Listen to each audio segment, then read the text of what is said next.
Your eyes manipulate your mind. You go to church, you go to mountain, be a Buddhist. So you want to close your eyes. You want to find yourself. You accept everything. You accept anything from the universe.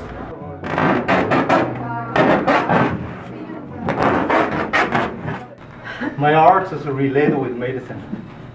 So art is medicine, and medicine is art.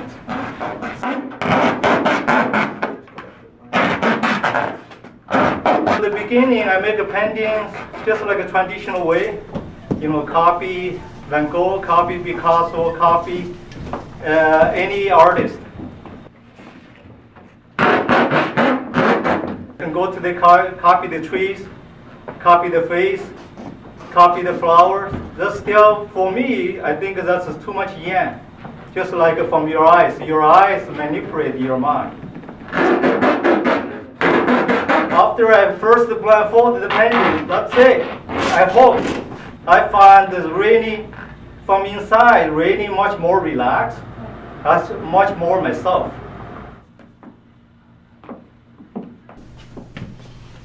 Right. Hello, I'm Dr. Tsoi, the acupuncturist and the herbalist. Of course, the artist. All right. Great. Thank you. And if you have any questions, I am happy to answer you. Do you make a lot of these in a private space, just by yourself, or you like doing it more with an audience? Yeah, either way. And because once I blindfold it, it's more internal. So even the activities, I don't judge by my eyes anymore. So it's more internal, what's your flow from your mind to your spirit. All right. Great. Thank you. 31. The Tao doesn't come and go. It is always present everywhere, just like the sky. If your mind is clouded, you won't see it, but that doesn't mean it isn't there. All misery is created by the activity of the mind. Can you let go of words and ideas, attitudes and expectations? If so, then the Tao will loom into view. Can you be still and look inside? If so, then you will see that the truth is always available, always responsive. 32. The ego says that the world is vast, and that the particles which form it are tiny. When tiny particles join, it says, the vast world appears. When the vast world disperses, it says, tiny particles appear. The ego is entranced by all these names and ideas, but the subtle truth is that world and particle are the same. Neither one vast, neither one tiny. Everything is equal to every other thing. Names and concepts only block your perception of this great oneness. Therefore it is wise to ignore them. Those who live inside their egos are continually bewildered. They struggle frantically to know whether things are large or small, whether or not there is a purpose to joining or dispersing, whether the universe is blind and mechanical or the divine creation of a conscious being. In reality, there are no grounds for having beliefs or making comments about such things. Look behind them instead, and you will discern the deep, silent, complete truth of the Tao. Embrace it, and your bewilderment vanishes. 33. Just as the world can reveal itself as particles, the Tao can reveal itself as human beings. The world and particles aren't the same, neither are they different. Though the cosmic body and your body aren't the same, neither are they different. Worlds and particles, bodies and beings, time and space, all are transient expressions of the Tao. Unseeable, ungraspable, the Tao is beyond any attempt to analyze or categorize it. At the same time, its truth is everywhere you turn. If you can let go of it with your mind and surround it with your heart, it will live inside you forever. 34. All things in the universe move from the subtle to the manifest and back again. Whether the form is that of a star or a person, the process is the same. First, the subtle energy exists. Next, it becomes manifest and takes on life. After a time, the life passes away, but the subtle energy goes on, either returning to the subtle realm, where it remains, or once again attaching to manifest things. The character of your existence is determined by the energies to which you connect yourself.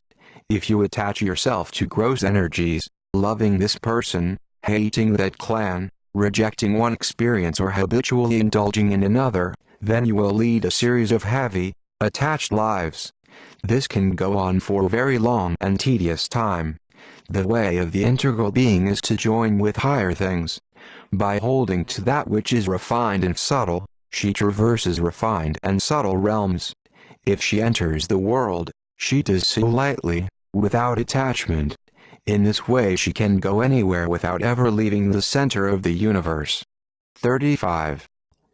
Intellectual knowledge exists in and of the brain. Because the brain is part of the body, which must one day expire, this collection of facts, however large and impressive, will expire as well. Insight, however, is a function of the spirit. Because your spirit follows you through cycle after cycle of life, death, and rebirth, you have the opportunity of cultivating insight in an ongoing fashion. Refined over time, insight becomes pure, constant, and unwavering. This is the beginning of immortality. 36. It is entirely possible for you to achieve immortality, and to experience absolute joy and freedom forever. The practice of undiscriminating virtue is the means to this end. Practicing kindness and selflessness, you naturally align your life with the integral way. Aligning your life with the integral way, you begin to eliminate the illusory boundaries between people and societies, between darkness and light, between life and death. Eliminating these illusions, you gain the company of the highest spiritual beings. In their company, you are protected from negative influences and your life energy cannot be dissolved. Thus do you achieve immortality. Remember, it is not that those who cultivate wholeness and virtue in themselves do not encounter difficulties in life. It is that they understand that difficulties are the very road to immortality. By meeting them calmly and openly, however they unfold, and joyfully developing themselves in response to them, they become as natural, as complete, and as eternal as the Tao itself. 37.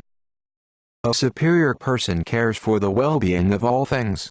She does this by accepting responsibility for the energy she manifests, both actively and in the subtle realm. Looking at a tree, she sees not an isolated event but root, leaves, trunk, water, soil and sun, each event related to the others, and tree arising out of their relatedness. Looking at herself or another, she sees the same thing. Trees and animals, humans and insects, flowers and birds, these are active images of the subtle energies that float from the stars throughout the universe. Meeting and combining with each other in the elements of the earth, they give rise to all living things. The superior person understands this, and understands that her own energies play a part in it. Understanding these things, she respects the earth as her mother, the heavens as her father, and all living things as her brothers and sisters. Caring for them, she knows that she cares for herself.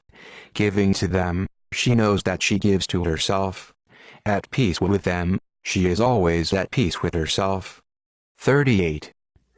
Why scurry about looking for the truth? It vibrates in everything and every nothing, right off the tip of your nose. Can you be still and see it in the mountain? The pine tree? Yourself? Don't imagine that you'll discover it by accumulating more knowledge. Knowledge creates doubt, and doubt makes you ravenous for more knowledge. Art statement. Worship the unnameable and unexpected art, the yin, yet embrace and be indiscriminate towards all art, the yang.